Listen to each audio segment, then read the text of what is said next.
Napanood ko yung tryouts na ito. Puta, sayang lang yung oras. Yung kalaban niya sa finals noon, si Twing. Yung kapatid ni Pocahontas. At ang sabi niya doon, ako'y bumabaon, bibigyan kita ng 1,000 para na ipapasahin mo doon. Joke lang yun, wala akong pera na ngayon. wala ikaw na pera na ngayon? Wawa naman ang Ujiwon.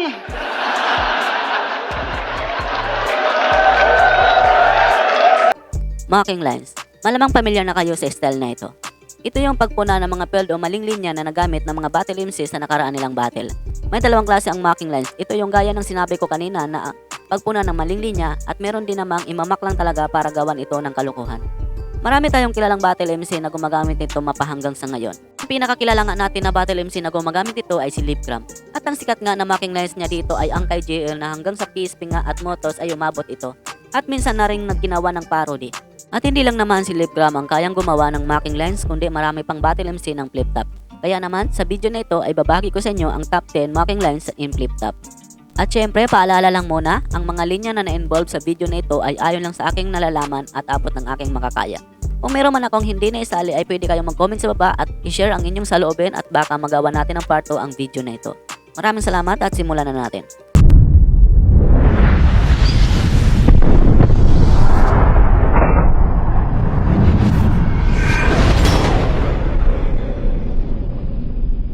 Top 10.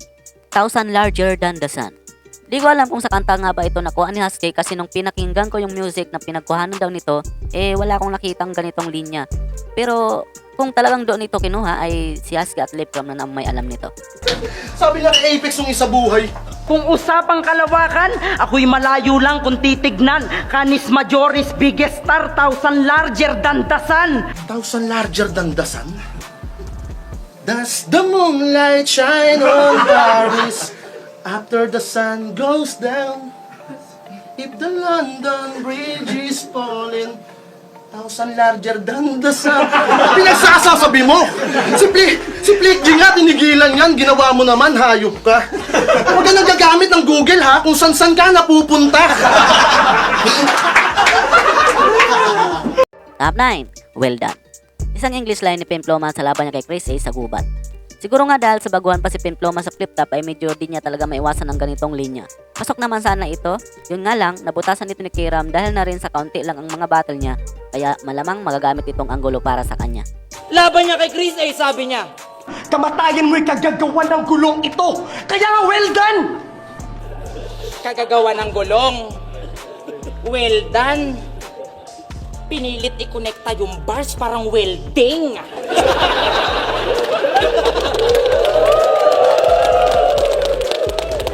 Top 8. Katapusan mo na.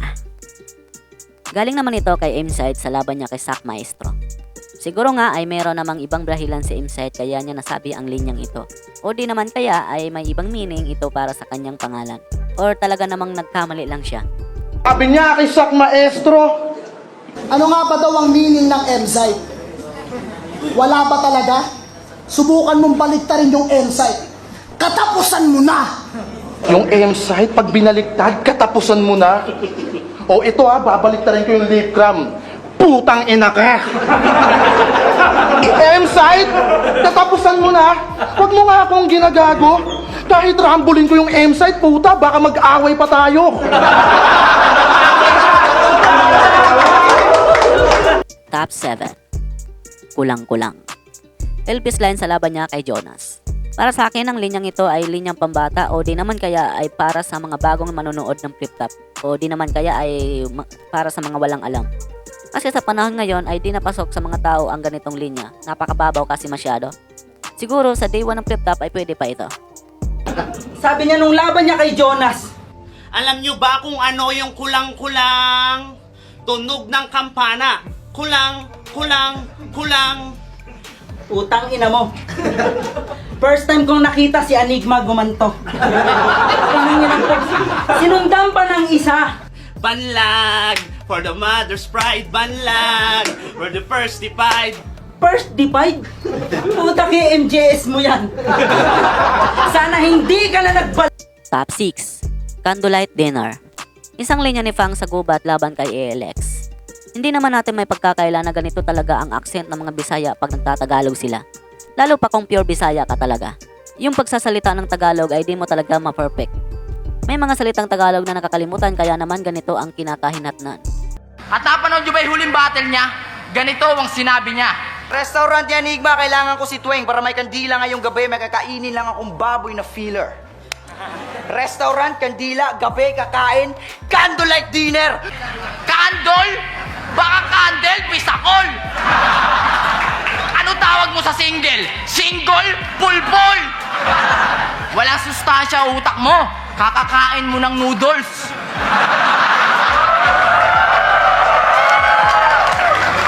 Tuloy wala ka sa aking maisip na maraming angles. Dahil umabot ka sa part na ito at kung bago ka lang nakapasyal sa channel na ito, ay ano pang hinihintay mo? Subscribe ka na at pakihit na rin ang notification bell para lagi kang updated sa mga bago kong ilalabas na mga video tulad nito. At papalo na rin ang ating Facebook page, nag-upload ako doon ng iba't ibang video patungkol sa hip-hop. Maraming salamat at continue na tayo. Top 5. Big Yellow Taxi.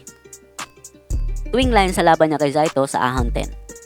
Ito hindi na to bago sa atin. Yung ganitong style ni Twing kasi noon pa man ay may mga linya talaga si Twing na kung sa basura pa ay makalat. May minsan pa nga na hindi nagtutugma ang dulo. At kung minsan pa nga ay napakalayo sa tema ng kanyang anggulo. Kaya nga anggulo. Pero syempre dahil si Jonas ang nakalaban niya ay wala yang takas. Gaya ng sinabi niya kay Zaito, sabi niya, Kaya itong idol ni Bamboo, di pistola ngayon, magmimisto lang. Kumakahol na daga.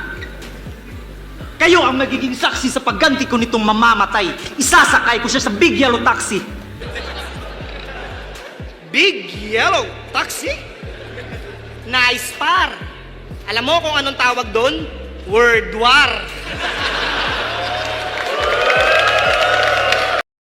Top 4. Ika-6. Isang linya nilang seta sa laban niya kay 6th Street. Sa tingin ko may malalim talagang kahulugan ang linyang ito na silang seta lang ang may alam. Medyo hindi lang talaga nag-gets ni Lip Cram ng maayos. Alam naman natin na kapag kalukuhan ay talagang walang ligtas dito kay Lip. Tapos kay 6th Street sabi niya, Walang ika-anim bumigay ang ika-anim mo'y pilay! walang ika-anim bumigay at ika-anim mo'y bilay. Top 3. Quitis. Isang pumuputok na linya ni Batang Rebelde sa laban niya kay Ikaros sa Kataga. Sulit na sana yung linyang ito pero dahil nakalaban niya si Jonas ay ginawang katatawanan ito lalo pa nang ibahin ni Jonas ang kanyang boses. Sabi niya kay Icarus, sisibakin kita! Tas puputokan kita! Pero hindi ka naman magbubuntes kasi baog ka. At yung pinaputok ko sa loob mo, kwitis yun kaya sabog ka. Ha? Grabe naman yung tete mo. Naglalabas ng kwitis. Kaya pala 30 anyos ka na, di ka pa nakakabuntis. Kasi yung tete mo, kwitis.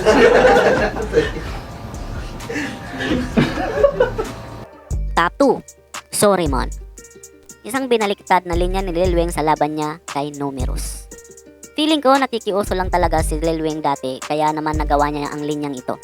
Dahil sa uso ang pagbabaliktad ng linya sa mga panahon na ito. At saka idol niya malamang simot sa baliktaran. Sabi niya sa laban niya kay Numerous, Numerous, sorry mon, basahin nyo ng patras. Numerous, sorry mon! Ano connect nun? Putang inang linya yan, ang bobo! Sa'yo nga, pag binaliktad dog na lil, parang check, parang ngongo! Madalas mo kaming yabangan. At para sa ating top number 1, listen, look, and learn.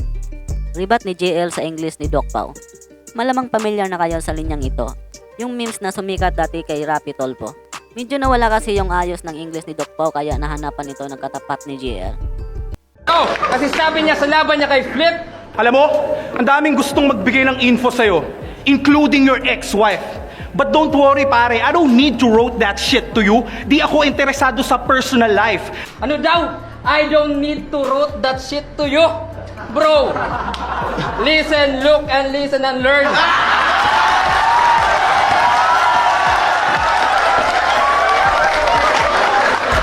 Nga pala, meron tayong bonus clip galing kay Kieran.